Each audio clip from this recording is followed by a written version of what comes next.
はいどうもこんにちは。850チャンネルのハガンです。本日は最近自分の購入したこのアドベンチャースペックのミニフェアリングキットというパーツを使ってラリータワーを作っていこうかなと思います。自分は F850GS でラリーの遊びとかやってるんですけど、あまりにハードな走行していて曲がってきちゃったので、ラリータワーを新設しようかなと思っているところです。そういうところでちょっとアドベンチャースペックっていう会社のパーツを見つけて、購入したので、今日はこのアドベンチャースペックという会社の説明とかから始まり、このラリータワーを実際に作るまでのことを動画にしようかなと思います。ちょっとマニアックな動画になるかもしれませんが、アドベンチャースペックってどういうものなのかなとか、そういうのを知りたい方は見ていってください。というわけで、どうぞ。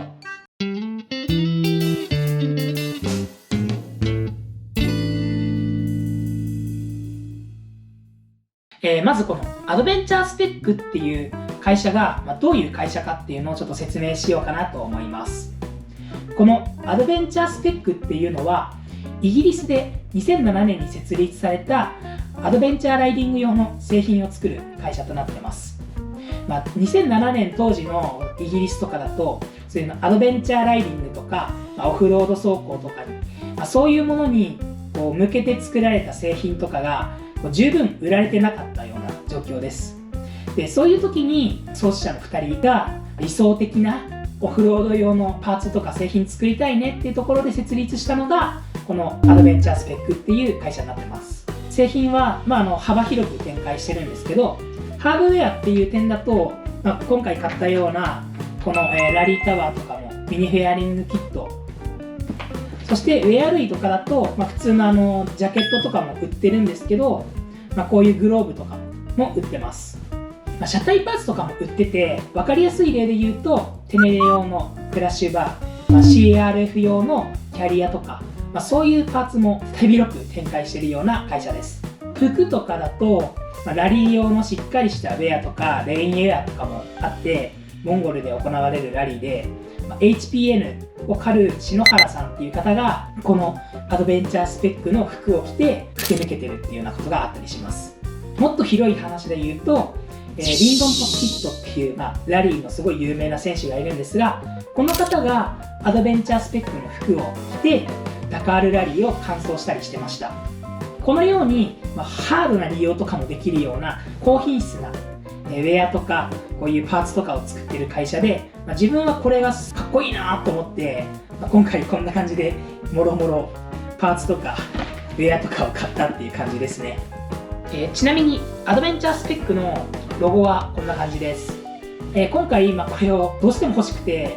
このステッカー買ったんですけど、これ日本で全く売ってるところがないので、これつけてる人はなかなかレアですね。自分はこのアドベンチャースペックのファンの一人としてこのステッカーいろんなところに貼ってちょっと宣伝していきたいかなと思います。購入場所は本国のイギリスのサイトです。注文して1週間くらいでDHL とかを使って日本に届きました。メールでちゃんと細かく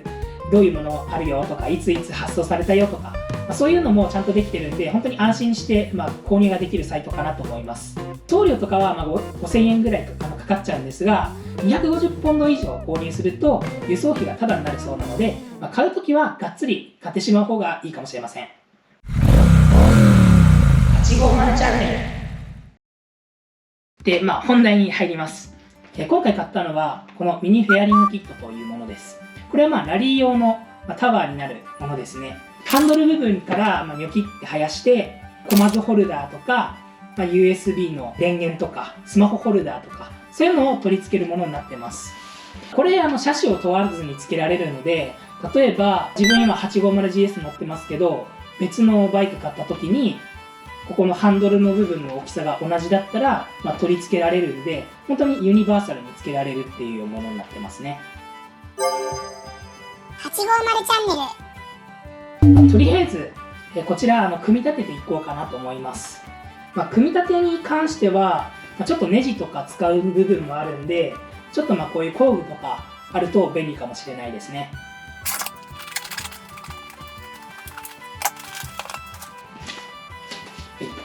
説明書が出てきました。細かいネジ止めの箇所とかが書かれてます。完成はこんな感じになるよっていう組み立てていきます。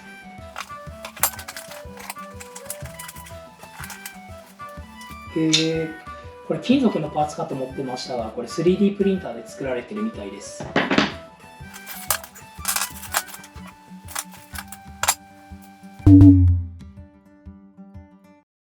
はい、というわけで、作ることができました。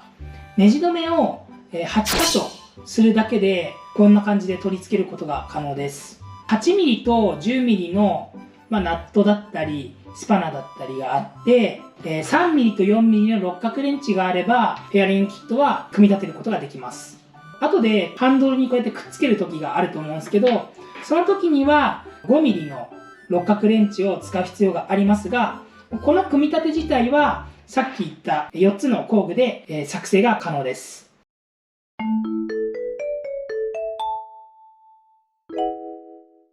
こいつだけで、こんな形でバイクに取り付けることができるんですけど、雨が降ってきた時にここが水浸しになっちゃうと思うんで、ペアリングがついてるんで、これも取り付けることで完璧な状態になると思います。ミニフェアリングキットの中はこういうアクリルのパーツですね。他にも、色がついた樹脂製のパーツがあるんですが、自分はクリアパーツにしました。色ついたパーツだと、どうしても KTM だったり、ヤマハだったりみたいな色が出ちゃうんで、何でも使えるこの透明な方がいいかなと思って、透明の方を買いました。透明の方がちょっと高いんですけど、こっちの方がやっぱかっこいいですね。説明書もさっきと同じように、取り付け方とかが載ってます。これも何個かネジくっつければいけるっぽいですね。ちょっと取り付けていきます。はい。というわけで、フェアリングキットも取り付けました。ちょっとつけるのに手間取ってしまって、もう皮脂ベタベタになっちゃってるんですけど、こんな感じで、つけることができました。これをハンドルのところにポンってくっつければ、ステーとかとして使えるっていう感じですね。このブラケットにいろいろくっつけられるっていうやつですが、ここの穴のサイズが AMPS マウントという規格で開けられてます。なので GoPro のマウントとか穴に合わせていろいろ物を作ったりすることで小マズのホルダーとかがくっつくようになります。今使ってるマップホルダーは穴の大きさに合ってないんで 3D プリンターでここの取り付けのアダプターを作ろうかなと思ってるところです。ここら辺とかも結構 3D プリンターのパーツとかは使われてるので、ここにくっつけたとしても、よっぽどなことがなければ外れないかなと思います。850チャンネルというわけで、大学生ぶりの 3D モデリングをしました。自分は大学時代に 3D プリンターでいろんなものを作って遊んでたんですが、それが今回功を奏しましたね。今の画面では、モデリングをする前に設計図に落とし込んでるところなんですが、この段階が一番面白いです。強度を計算して、プリントする部品の強度を計算したり、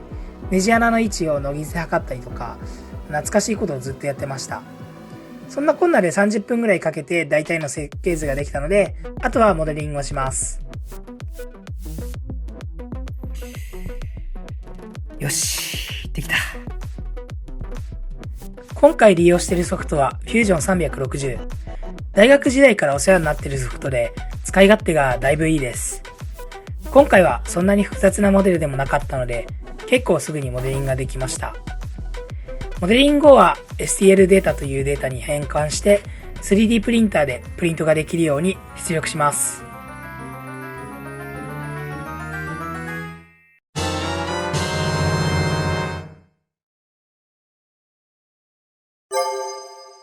850チャンネル。あれからちょっと時間が経ちまして、このように 3D プリンターでプリントされた部品が出てきました。こちらの印刷は同じ木更津市内にある組み込みの里というところで出していただきました。この組み込みの里というのはオーナーの方が若い方向けに電子工作を教えていたりとか、3D プリンターを使えるようにしたそういうスペースなんですね。で、ここで 3D プリンターが2時間500円みたいな形で利用させていただけるっていうことで、とても安価に印刷させていただきました。本当にありがとうございます。というわけで、今出力されたこの 3D プリンターのアダプターを使って、このミニフェアリングキットとコマズホルダーのマウンターをくっつけてみようかなと思います。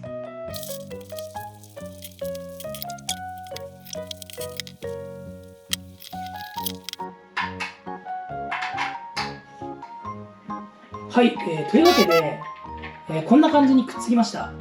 なんかいい感じにできましたね。3D プリンターで作ったので結構な強度もあります。グラグラしないですね。結構軽めに今締め付けてるんですけど、グラグラしないです。普通にいけそうだったので、もうこのままもうつけられますね。はい、なんかもうそれっぽいセットになりました。あとはここの配線とかをちょっと長くするとかそういう必要はあると思いますが、もうひとまずこれでもうラリーには出られるような形にはなりましたね。こんな感じで作れました。実際に、850GS にも取り付けてみようかなと思います。